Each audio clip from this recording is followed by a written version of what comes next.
Khumana Ndlovukazi. Hey bakwethu. Yabona ukhuluma nje Commander.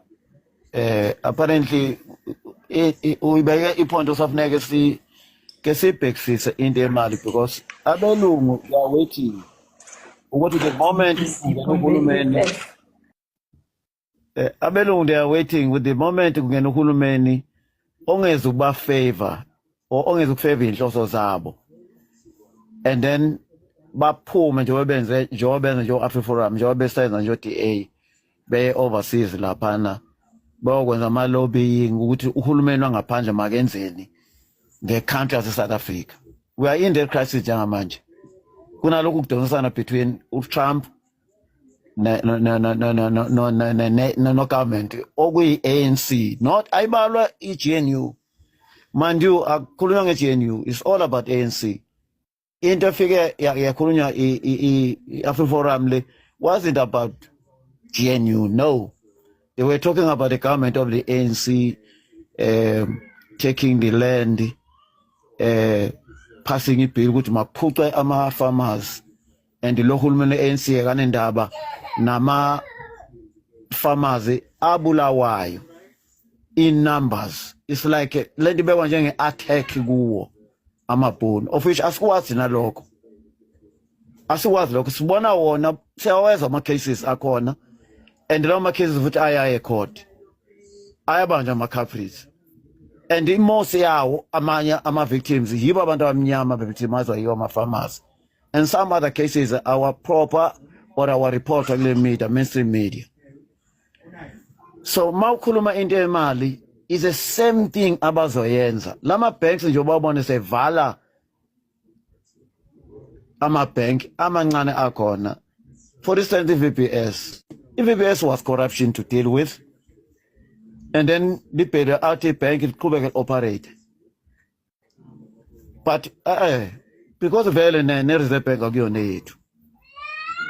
But ngeke kwenzeke lokho ngoba ibhenki elimnyama. Amabhenki angcono. Njoba sebeya kuyithala futhi ngoba bakwazile ukuthi get away nalanto unchallenged. Because lo hulumeni ongenelewe we-ANC u-appointwa yibo ukuthi nansi leadership ufuneka ingene and mayenze kanje. Now, the very same government osuwenze into crime la South Africa ya normal. To a point ukuthi kwalezi inkomo njoba ukhuluma ngazo nje Khumana Ndlovukazi ukuthi nazo kulungiwe zebiwe kube isecus nje ziphume kuwela amabhoda lawa aseyekiwe asavele abayimhlobisa. We are the only country in a SADC enebhoda engasebenzi. Bekhona abantu senayo army senayo government and the local government iwona usurande i-country ya more like kune vacuum ye leadership. We don't understand into kuthiwa i-sovereignty. That's why ama countries was undermine njengo-Israel. Uma ngase uGoogle wakho ubuke abantu base-Israel ukuthi bangaki just a population, you will be shocked ukuthi such a small country liyakwazi ukuthatha ama-decisions ukuthi lizoyibhomba enye country. Do you know la South Africa ukuthi South Africa ngeke kwazi ugovernment we-ANC ukuthatha lo decision ukuthi athi uzobhoma nje just one country among just around can't. Because why sina lento ukuthi si embrace ukuthi we will even listen to a minority as long as it speaks sense we will do it. But izinto eziningi ziyayekelwa lapha eSouth Africa because kunaleya vacuum ye leadership. And if ngampela sizo relaxa kanje, there will come a moment la abelungu beyosiphatha ngalama bills assignwa ama stooges awo. We need to be careful. Because it's South Africa mangibuka mina to this point. Kumele ngabe ikhonto enzele ngale constitution. Kuna amabhizi lesiwasayinile. Izinto zo protector no maintain a sovereignty. Wo Trump bengena nje babonile izinto ezi-threat. That's why they had to sign a pile of bills to make sure ukuthi in the near future nomuntu uyothatha azi ukuthi namabhili ayilolu hlobo ethi noma enza ama-changes uyawenza kodwa esazi ukuthi uqondeni. Uma either uya destroyer or uya builder i-country njenge-America. I don't know ukuthi why South Africa, even nento referendum doesn't, it's like it doesn't exist like South Africa. I-country sayiranelwa, thina siyama-spectators, siyabukela nje. We just watching a show, like a television. Iphinde affect lento because all the times siya-affecteka noma sesivotile. It doesn't matter ukuthi khona umuntu ovotele i-DA emnyama. But ugovernment osuke sekhona must serve abantu base-South Africa across. Zizwakala ikhalo zabo. Uma sikhuluma nge-crime, i-crime affecta everybody in this country. Let's lethi sesigcwele yonke indawo ney'ngane esezijoyine wazafoma ama-gang and nama-tavern ase-escalate ukwenza i-youth yethu ingabi lutho in the near future. Uyazi umkhwanazi umhlonishwa umkhwanazi laphana ukhulume ngayo lento. Wathi kufuneka vale lama-tavern. Washo lento futhi uyambona ukuthi iyamcasula lento. Wathi kufuneke avale lama-tavern. Wathi sazoyibhekisisa ama-tavern ufuna evaliwe. We need such a people. Kodwa uya-attackwa yini? Ile jenu yam-attack. But I don't understand ukuthi kanti ngempela lo uhulumeni wethu ukabani kahle masithi owethu. Ngani ungowethu ngani? Ngoba kasevi thina. Ukwazile ukusana amabhili o Protection of Land, NHI nale ibhela bill ukwazile kwasayina, but you never sign ibill yama minerals ukuthi minerals ukuze aphume la South Africa afuna aphume say product. Can't sign that. Why ingekho ivision ukuthi ifuna kube ne better South Africa or a new South Africa, a better or a new version of South Africa than the version it is right now? Why we don't look sinalo leadership ebuka eba naleyo vision? Because sesiyabazi ubuwrong beSouth Africa, sesibonile ukuthi akusebenzanga lokho uBabethu Mandela bayakwenza nalama comrade akho. But leadership is a busy entertainer. Angazi noma commanders ngena bukani o nango usula bani usula lo kuyena oyi president of yini o chairman walukuyona we EU Union. Lamazi yabona la, they're just mocking. Ayikho into abayithathi serious South Africa. We are just a mockery in the world. And sinama resources anele ukuthi aseve abantu base South Africa. Nesi route angaze size ngisho budget yakhona ukuthi ithini masikhuluma security laphana, and how much are we getting from that? Because kumele ngabe siyayibhila into edlulayo laphana. There's nothing for free. The world have shown us. Sinama resources eswayekile nje esinga benefiting ngawo, but bayakwazi abelungu ukwa turn around the benefit ebona, either bala within a country or by overseas. Funeka ishintshe lento. That's why sithi asawufuni uANC ukuthi usiphathe, and asibafuna abantu abanale mentality yokuthi bazoba ama provocateurs njenge EFF. There was one gentleman yase-America eyayi-analyze khona i-attitude nama bases eyafonyela kuwo EFF. It was never formed to become a government of the day in South Africa or in the near future. It was formed out of the anger.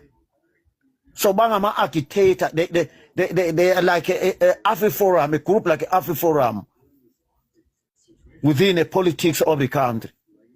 There's no vision. Yokuthi in the near future babe government. They act out of anger. They react out of anger. They agitate.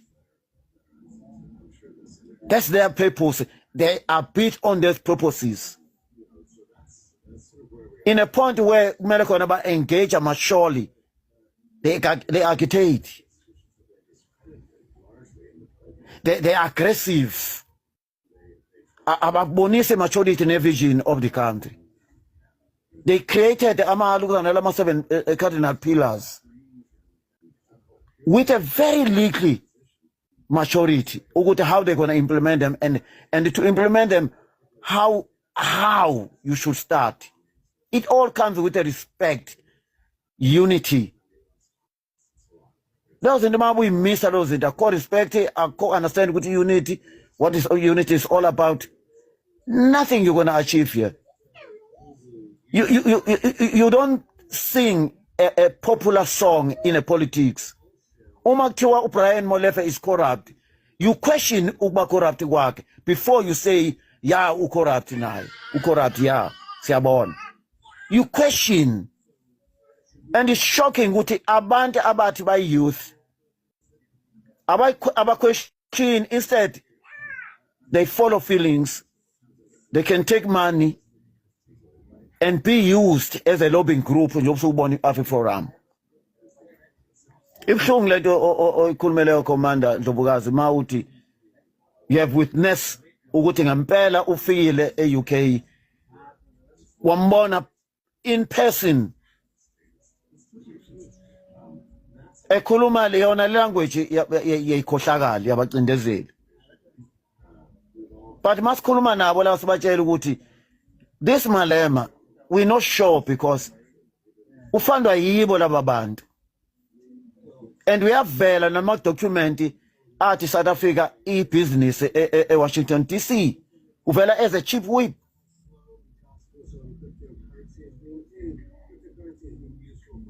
Ngapha uCupcake uvela as a chairman. Kuno Rupert lapha, kuno Bill Gates lapha. Sinenkinga nje la leadership lana, we are in crisis.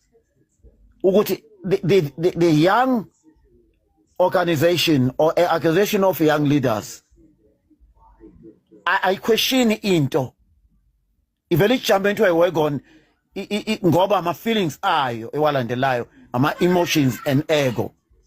I question nje bakwenza leadership ANC we struggle. Or Anthony Lambert or Mandela, they were questioning izinto. We see no Solomon Mahlangu, they were questioning all these things at a very young age.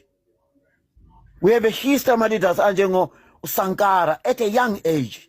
They were questioning izinto. They were not just because point umuntu omnyama ukuthi corrupt and then they would sing their song, a popular song. Life is not about popularity. Abantu bafuna into genuine. Freedom is not a music. Freedom, it can't be a propaganda. You need to question facts. That's the freedom we're talking about. Question facts, get answers. Ukuzama noma ngabe twas about 10 sithathe memorandum sayisa ofisini le minister noma lika mongameli noma le mayor isizwe mayor ukuthi labantu ba represent the community. Ngampela lento issue, I need to go through this. Vele nje into kubelula nje. That's why we have a problem of ukuthi man noma into right. Like today, kuna march today against ama illegal or undocumented immigrants in a country. Khona abantu ababukayo ukuthi obani abantu abalaphana. Is it MK? Is it Action SA? Is it DA? Is it IP? Who's there before I can join? I can't join my engashongo uCIC wami. That's why we want to learn masifake ama t-shirt ongawazi yayilebula yona nje ngokwayo. Wena omele lo party sungayishelo wena nanti elinye iqhawe lapha eSNSA lapha nabantu ubani awusengikhohlwe. liyadvele lapha ku TikTok liyathanda ukukhuluma no question izinto and uyayibona imentality yale ndoda ukuthi noma ikuyi party yabo SNSA party aka right yena or at sing a popular song uyayiquestiona into ushilo lapha and uyayibuza nje into nawe engabuza noma just any citizen in a country. This is South Africa we want going forward. La irigale yakona doesn't judge a person. But we are, because ngoba sisonke sikule country and we all feeling the impact yezinto ezwrong ezenzekayo within a country. Citizen leadership, citizen no government. Fune kwazi ukuba united sit now lokhu hayi ku wrong. Noma sewenza umuntu wale party yethu sesicaca lokhu ku wrong. Sesimbekile kwi position sisho ukuthi now lokhu ku wrong. Ungathathi ukuthi it will be thousands and thousands taking to the street. Ungaphuma even 10 people bafike laphana bathi ngama placard ungashiswanga okwa blockwa mgwaqo washiswa tire ungablockwa mgwaqo kwani there's a democracy we need, not the rough land lento. That's why noma I community irevejwa crime all the times kuyakhala omama abantwana ba disappear kusekuseni ukudindilize nje ibhodi yengane emgwaqeni iyonke lo cry ayizwakala amaphoyisa are confused asevela choose ukuba corrupt now. You cannot blame them. Imali za amaphoyisa ayinyuki ulokulumeni akanyuki awana voice kwawo namaphoyisa qobo lawo uPope kulo can influence anything kulo government.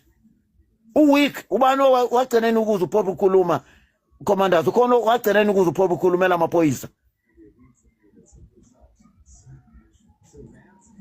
And kodwa usaphila uPope crew usakhona bente umbutho wakudala iyanto sekhona kuthule yo kuthule command EIP. When was the last time ubezela abantu bekhuluma bethi we have these cases esiwamvisiketayo kuwona amapolisi okuthiwa corrupt ke kuthule angisayiphathi NPA is very dangerous in this country. Because bona abantu abenza justice system yethu be weak. Basephaketheni ama politicians. That's why they can't stand out and say today Mongameli siya arrest. They can't. It can't be like in America, a country of democracy. Eli understand how democracy. Ukuthi ama structures ukwenza democracy be strong. Funeka serve independently. That's why they must take oath.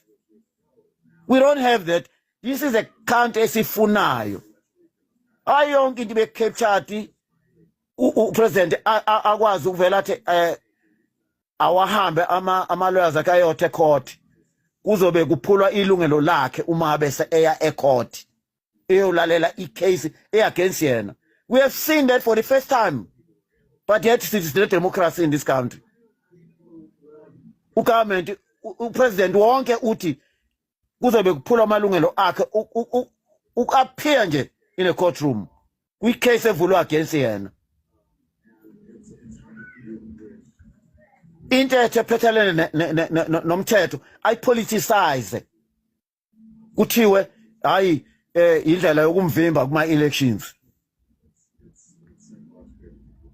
Why not mabe ezanzulukini why not engayi lapha athi allow I democratic process ibe active in the country.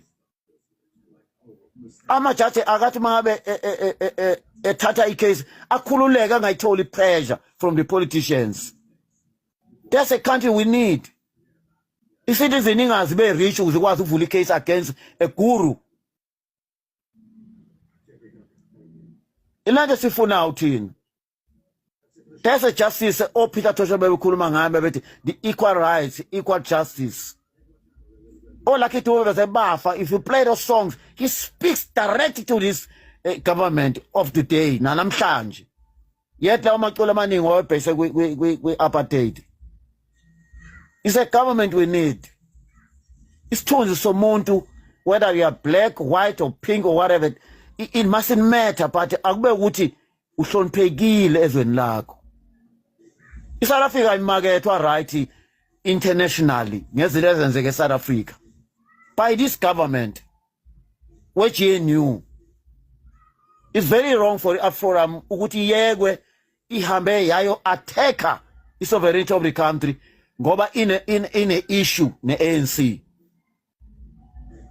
Ikutholile amabhunu akutholile befuna ayitholile Oriana out of the ANC, but they still continue attacking the ANC. And abafuna ukuyithatha i-ANC bayise court ukuthi lie wrong khona ilungiswe ilama court ke. Malume efake imqhele hagomshana. Futhi malume ude uma wakubasugwa kuba makasugwa. Malume wapi? Balu basugwa baleke ngethi ufane nomngizwe Sibonelo. Mbile bamsaphosa. Yep. Andiswa kakhulu ukuthi sibonelo wakho brother. Yo, sis. Usibonelo waso kenendaba.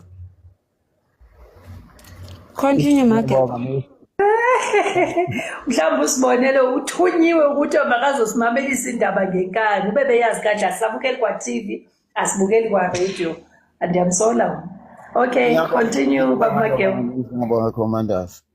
Sengivala nje. Selesi Brexit into yazi AfriForum mangabe ngempela iyenza into in interest of the country. Ingabe yayibuka issue of crime, yayibuka into ayithathise court of government kuyo yonke lento wrong la in this country. Iki challenge lento ukuthi why am I graduates in this country phuma ikoleni hambe uhlala emakhaya. The question is why under watch of this government kunoma municipalities a collapsayo ahluleka ukuseva abantu bawo. How come? It's not enough ukuthi kune corruption. Why ungaboshwanga umuntu? Angithi kuna le SIU iyakwazi ukuphuma phandle yo investigate the corruption kubuyiswe lezi mali lezi kusuke zebiwa abantu. Why lonto ingaqhubeki lonto leyo on a daily basis because isekhona corruption? Why usenomuntu nje umabuyana okwazi uvela blocke iNPA kwa ICU leyo ukuthi ingadili naye mangabe esuspectwa of wrong? Isn't that a wrong tendency? Lento ezolokhu iqhubeka nje yenzeka nje yenze corruption phambi kwethu sibona. And ma wena uba vocal ube ne hitman inkabe ezothunyela ikususa silence njengo oDuka Karam lo ngathi unama document abantu bebe sayina lapha nemali njengo uDukarani bamsusa. Kuno Patricia Mashele lapha osephenduke ethe eba whistleblower waphenduka why victim. In this country, we don't need this. So why AFRORAM it tola about 27 million a month kulezi mali eyitholayo ngoba ina like 300,000 members. Why ingawathatha ama cases kanje manga impela ifuna ukuseve interest of the country, not of a minority as a group yona njenge AfriForum. So really kuningi ufuna sikwenzile iyabona yonke into nje wrong nje la eSouth Africa. Wrong nje isengcupheni. Noma ngathi ubana lemfuyo nje obusho nekhomana Ndlovukazi azozeba la masela ayesatshwa because engathi kuvelile ukuthi kunama officials aku government asebenza nalele syndicate. Kune farmer seKZN ebe omunye usisi onkomo zakhe zitholakale inkomo uhlobo lwenkomo edulayo zithola ukuthi one of the ANC officials played a role ukuthi mazebiwe lezo nkomo and izatholakala but abayivezela ku television lento abazivezela indawo lento bayifihlile lento but sawathola ama snippet ukuthi an ANC official well known played a role ukuthi makwebiwe inkomo zomuntu omama orana ifam very well. I can't be like this, man. Instead of I'm gangsters to the point. We need to fix this country. And abantu abofix the country, yithi. At this moment, we give it to MK. My hlulega ke I usho ukuthi sobe sinebhadi bakwethu it will be a curse over abantu. Cela nje